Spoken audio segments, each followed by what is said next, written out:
Hey guys, welcome to the channel. So do you need to borrow money on Cash App?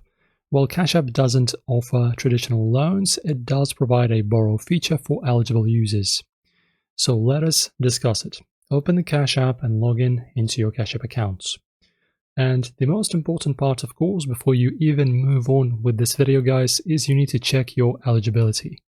Cash App only offers loans to select users. Tap on the profile icon in the top right corner and scroll to see if you have a borrow option under Cash App balance. If you have it, you can now proceed with the rest of this tutorial. After that, select borrow. If eligible, tap on borrow and choose the amount you want to borrow. After that, review terms. Cash App will show you the loan terms, including interest rates and repayment options. After that, you can borrow the money, follow the prompts to complete the loan request. The borrowed amount will be transferred to your Cash App balance. And repay the loan. Make payments from your Cash App balance over time. You'll receive reminders about upcoming payments.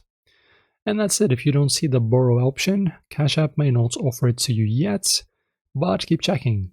Like and subscribe for more Cash App tips. Like this video if you liked it. And guys, support our channel. And guys, thanks for watching.